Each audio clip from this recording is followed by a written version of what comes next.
Hi, this is Dan Korver, pastor here at Dalton Hill Baptist Church. We're a small Baptist church located in Owasso, Oklahoma. We're small enough to know you, but we're big enough to serve you and for you to serve as well. Our vision is to rescue, restore, and return to service. Rescue a non-believer or a believer who has been hurt or is lost, restoring them to Christ in fellowship with other believers with the desire that they in turn will help others along their way. Well, how many of us believe the strength for today, bright hope for tomorrow? How many of you saw in the one stanza that we sang earlier when it said, may God refine America like gold? How many of us want to be refined, and what would that take? And what, you think about it, that's can be quite interesting if we really chose and wanted that. We've been going through, and like I said, on Memorial Day and the ceremony that's going on tomorrow, the Gold Star Memorial is going to be dedicated tomorrow at 2 o'clock up at the Memorial up on 116th Memorial. Anybody was out and about tomorrow? And I think, Martha, you're having a part in that, correct? I'm going to be speaking. Right. Okay, so you might remember that. If you remember, we've been going through Moses, and I was going to review, but just for the sake of time, we'll look at some others. 50 years ago, I was in a missions class, and one of our textbooks this was the actual title, I Don't Feel Called, Thank the Lord. And how many people actually feel that way? I think a lot of the times people really do feel that way. I wonder, why do you think people are so thankful they're not called? We're afraid we'll fail. We think it's afraid that we will fail. That's possible. They're afraid that we're going to have to go to Africa from someone who did. Right. And what happens is then that really shows a lack of fear, a lack of trust on God's part. Right? God, you're going to take me to a place. I think sometimes people don't hear the call. I think sometimes people don't want to hear the call. I think sometimes there's people who refuse the call. So there's a lot when you stop and you think about it. Now when you think about with Moses, now at the age of 80, God is time and God's will and God's man for the job. How would you respond if you were Moses? You think about it. How would you respond?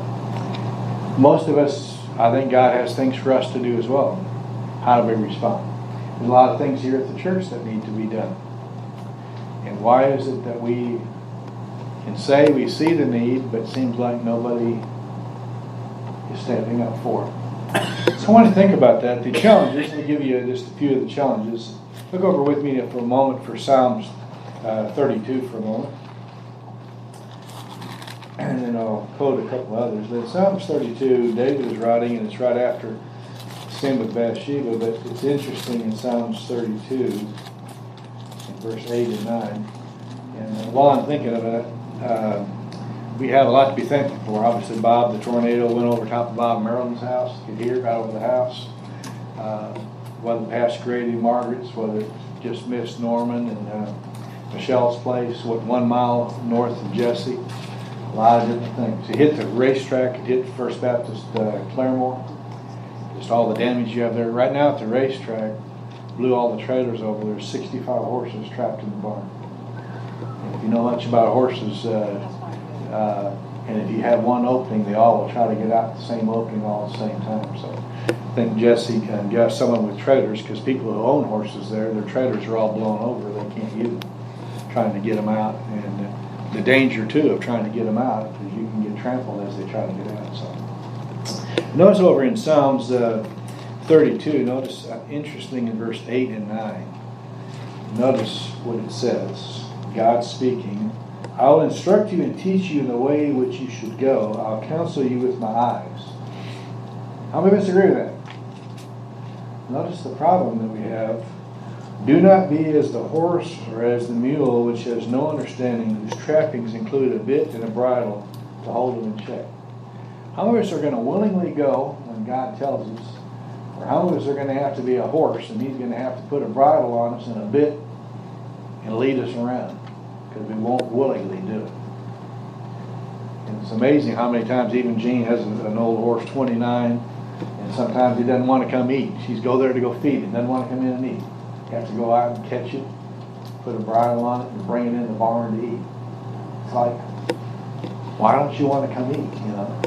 But how many of us are like that? God's wanting to do. So the first question, the challenge is, am I willing to be guided and controlled? The second one, which you don't have to turn there, you might write down. Remember in 2 Chronicles 16 and verse 9, it says, God's searching to and fro over all the earth to see whose heart is what? Quote, totally his.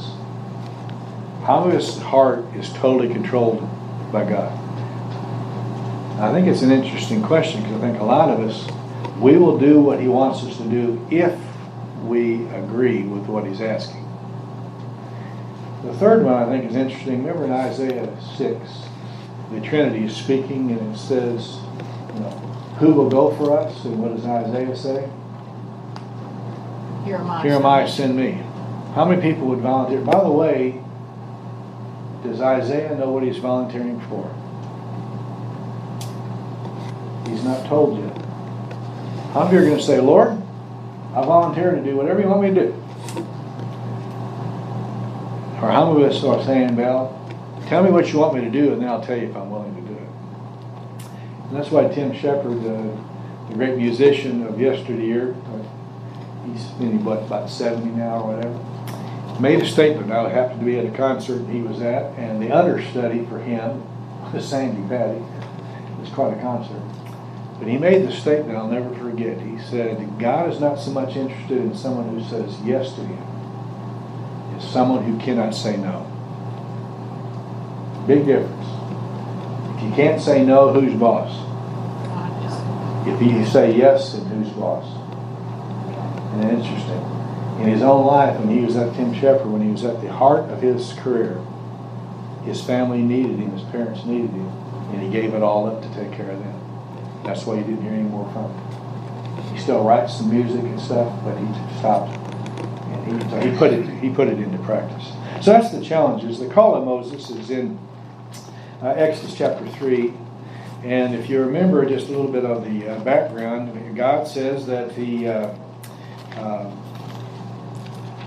prophesy, if you remember, based on chapter 15, that they're going to be in captivity for 430 years, and he was then going to lead them out of captivity, and they were going to have possessions they would take with them.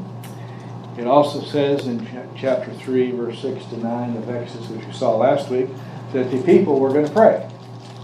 And they're going to cry out to God. How many times do we wait until things are really bad before we cry out to God? How much praying do you think was going on last night with the tornado bearing down on people?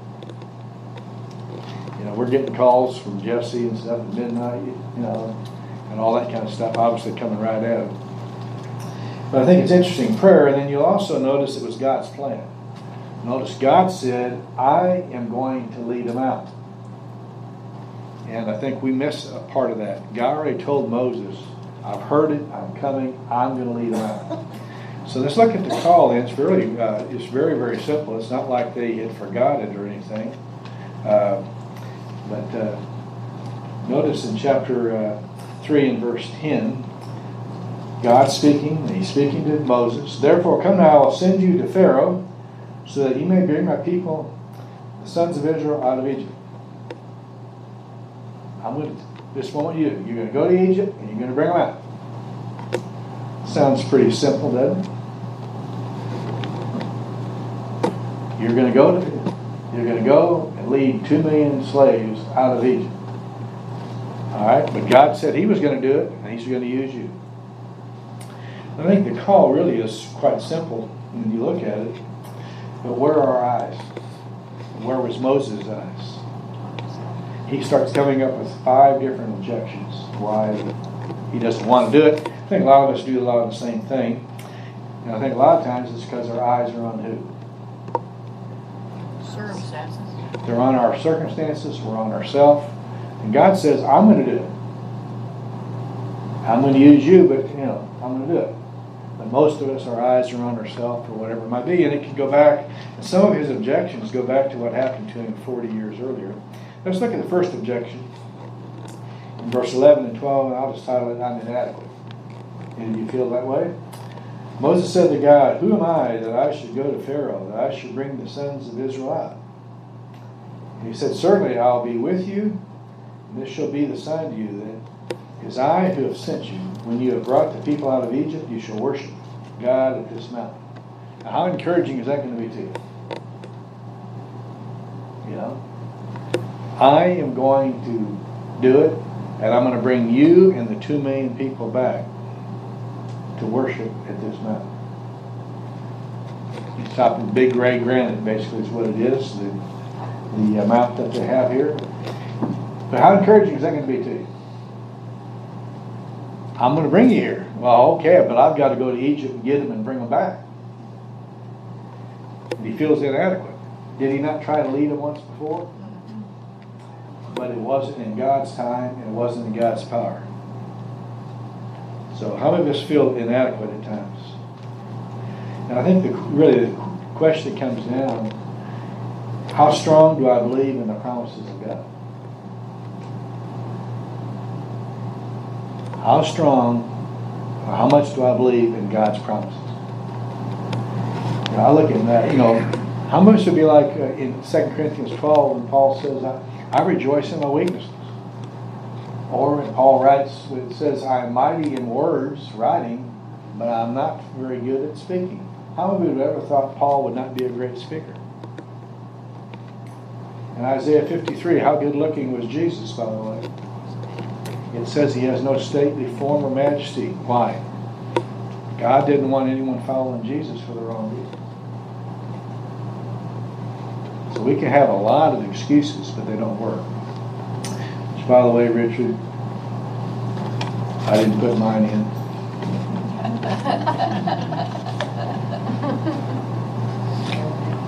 It's one thing when it's in your Bible, you open it up, you see it's there. Since I taught the Sunday school class this morning, Brian, you might remember him too. He had kind of an family emergency he had to go to Texas for. So he called me driving in the middle of that storm to how to teach the class. He didn't feel right about calling on somebody at 9 o'clock at night and say, hey, would you teach the class tomorrow? So anyway, I got to do it. So notice the first one is I don't feel adequate. The second one, notice in verse 13 down to 22, could be I don't have all the answers. Any of you ever felt that way? I remember when people asked me a question when I was a teenager witnessing, I thought I'm never going to do this again until I do it better. If you wait till you have all the answers, how much speaking are you going to do for the Lord? No. If you waited till you have all the answers, how many of you would have ever been a parent? And I think that's important to remember. God gives you the grace and helps you make the decisions as a parent as you're going through it. He'll do the same thing with his faith. But notice he said, I felt, I don't have all the answers. So notice what he says this, then you looked at in verse 13. Behold, I'm going to the sons of Israel, and I shall say to them, the Lord of our God has sent me to you. Now they may say to you, what's his name? What shall I tell him? You think about this was similar to what happened to him earlier, if you remember when they said, who made you judge over us, and by what authority are you doing it? So he's going back to some of his objections when he did it on his own. How many of us do the same thing? We try things on our own and we fail, and those are our excuses. Notice it's interesting. He says, the God of Moses, I am who I am. If you put the letters together, it's actually the word Yahweh. Who do I say sent me? You tell them Yahweh sent you. Will the children of Israel and the elders know who Yahweh is? Yes. Well, how much of an answer is that to you? You go home and says, Yahweh told me to do whatever it might be. If you think about it, Yahweh sent you. Notice the second thing he tells you in the passage is, notice 15, Yahweh has also heard them crying out. God's heard their prayers. How long have they been crying out to him? We're not told. Years, with all the things they're going through. Notice it's interesting when he says to him, go in verse 16, go and gather the elders and say to them, the Lord, the God of your fathers, the God of Abraham, the God of Isaac, and Jacob, has appeared to me. I'm indeed concerned about you and what has been done to you in Egypt. And I'll bring you out. And notice it's 18. And they will pay heed to what you say, and you and the elders will go to the king. Did they pay attention to him 40 years earlier? No. No. But now God says they're going to pay attention, and the elders are. Again, there's a walk of faith, which you have. Not only that, he says that the king is not going to let you go. 20, I'm going to do a lot of miracles. And then at 21, they're going to let you go, and they're going to give you a bunch of possessions. Now, we know that because it happened. But if you were Moses, can you imagine saying, I'm going to go lead 2 million slaves out of Egypt, and they're going to willingly send you away, and they're going to even give you possessions out of their home to take with them? And what would you say?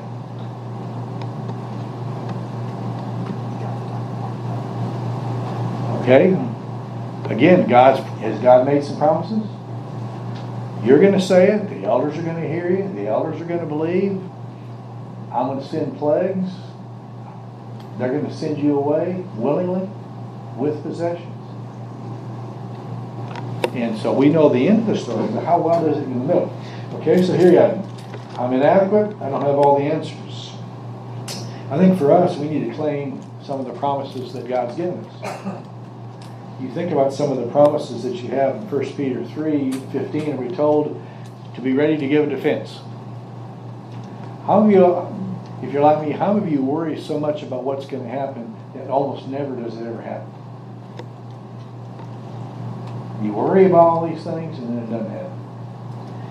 What do you have when you stop and you think about Colossians 4? Pray that the Lord will give you the right words.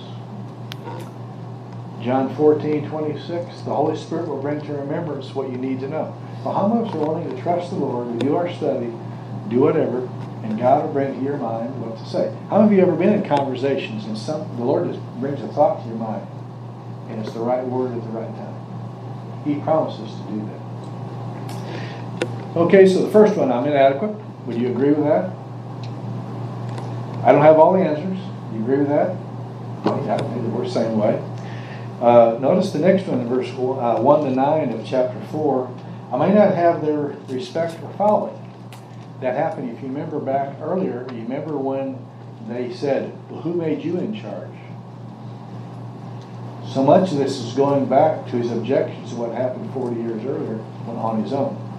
Notice God gives them 3 different things that you have here, 3 different signs. One is it says, what's in your hand?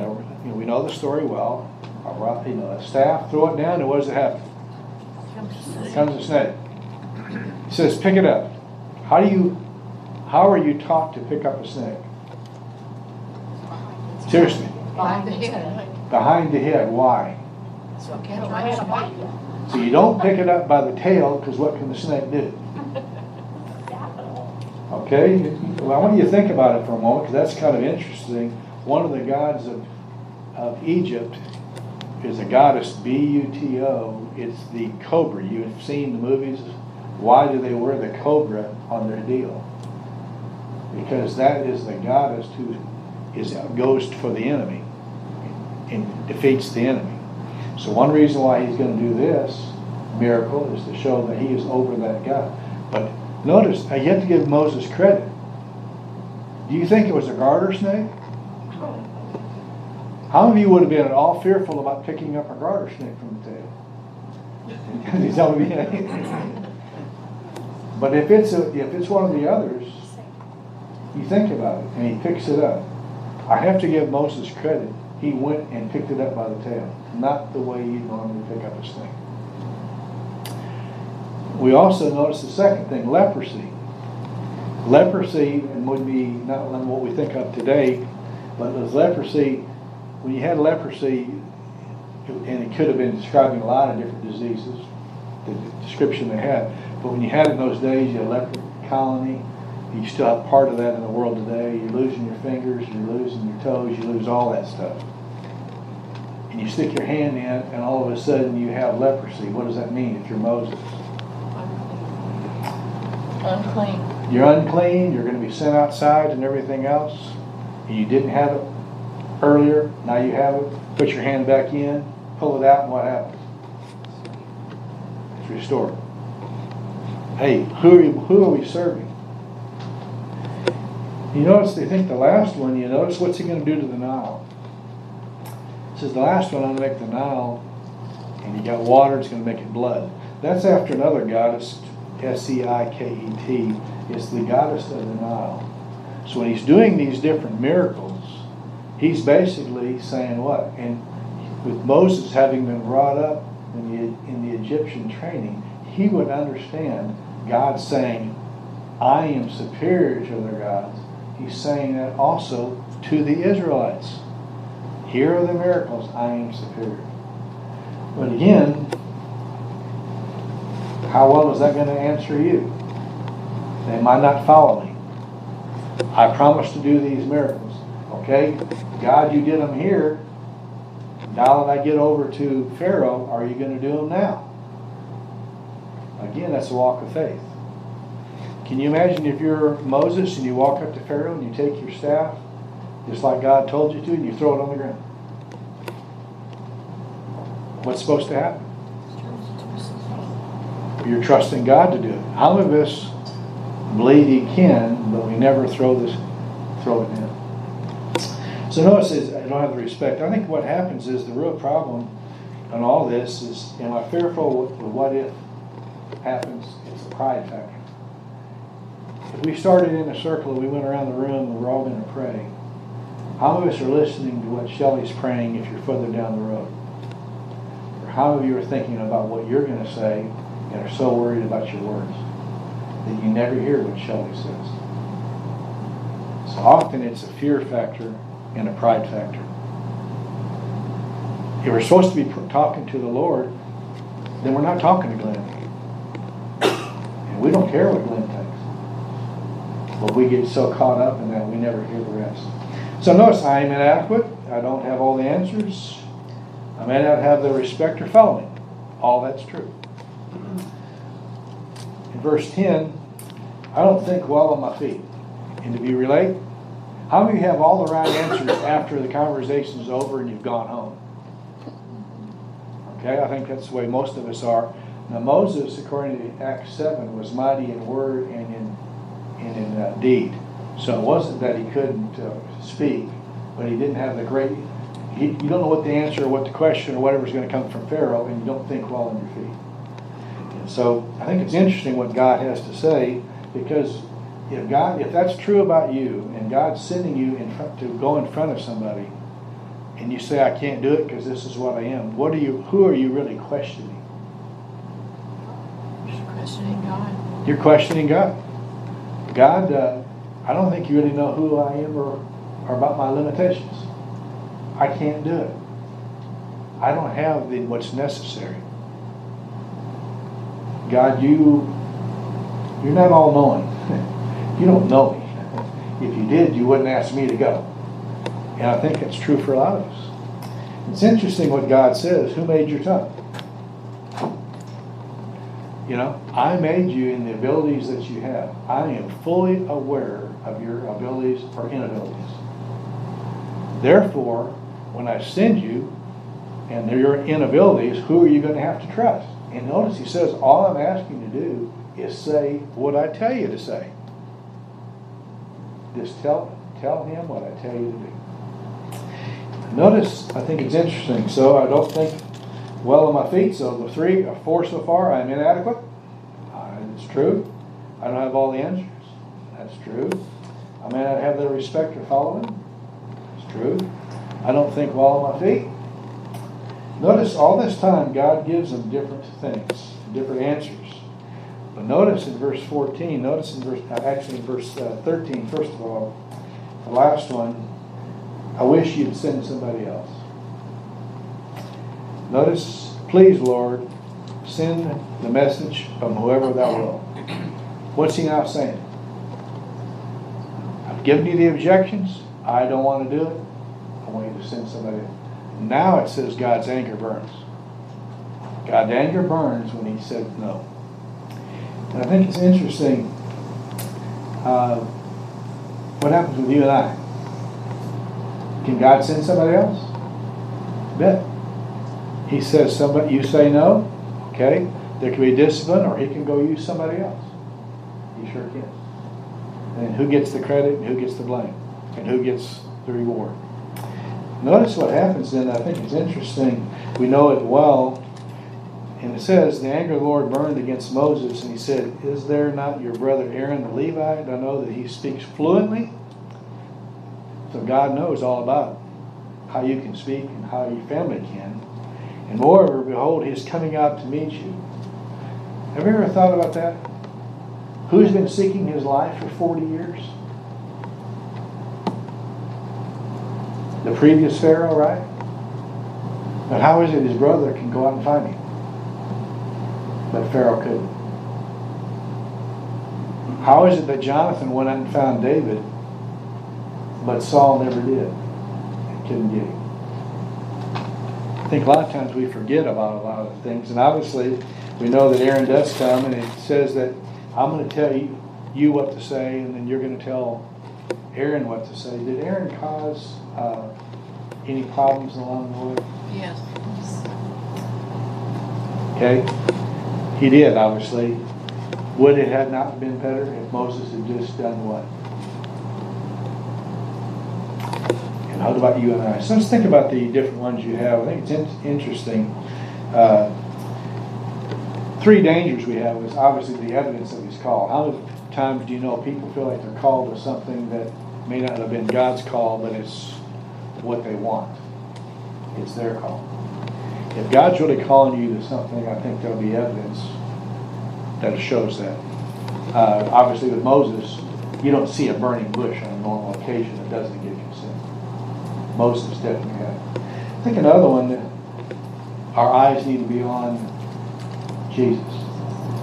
In Moses' case, where was his eyes? Surroundings. He's on his surroundings, he's on himself. I can't do it, they may not follow me. Looking back at what happened 40 years earlier. I think the third thing is, what about embrace his plan? How well did Moses embrace his plan? When you think about it, there's so many different things God is asking all of us to do at different times. But do we embrace it, or we basically say send somebody else? And so when you think about the objections, what objections do you have? And just in closing, I want to think about this. Grady, you had mentioned before, Brother Fred had a practice. Pastor, a lot of you had, some of you had Brother Fred as the pastor. And he would call people on a Saturday night, if I understand this correctly, Grady. And what would he ask you on a Saturday night to do? Your testimony the next morning. Okay? And he would do something like, I just feel like the Lord's laying on my heart, Grady, for you to give your testimony tomorrow. Okay? Could that be true? Could God really have been laying him on your heart? So what happened then, it became quite common in the church that on Saturday night, if you saw Brother Fred was calling, what would you do?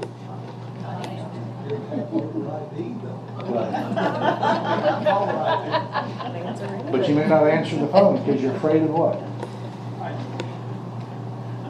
No, we laugh about it, but are we not told to be ready to give an answer for the hope that is in us? Can God use somebody else to reveal what his will is to you? He can use his word, he can use other people. How did they know not to go to Asia Minor but go to Greece?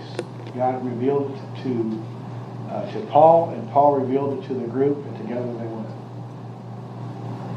So when I think about it, the objections, I think we all have different objections.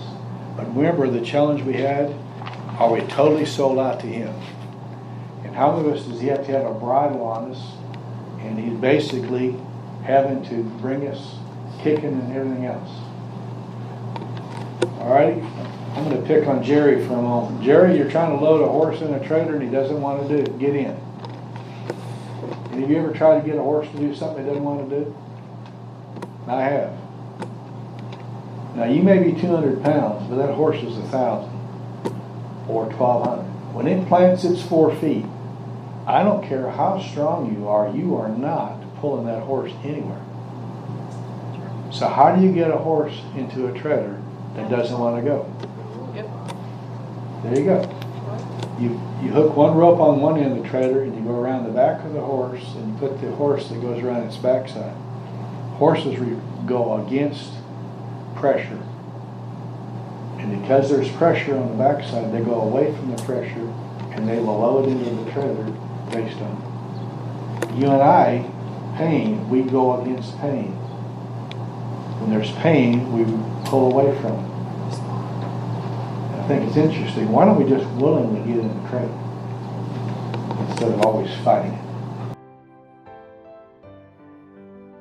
We'd love for you to come and visit with us and fellowship with us. We're located at 8263 North Owasso Expressway, which is on the east side of Highway 169 North, between 76th and 86th Street North. We have coffee and fellowship from 8:30 to 9 Sundays, followed by Sunday school for all ages from 9 to 9:45, and our Sunday morning worship service is from 10 to 11. We likewise have a Wednesday night service for all ages from 7 to 8.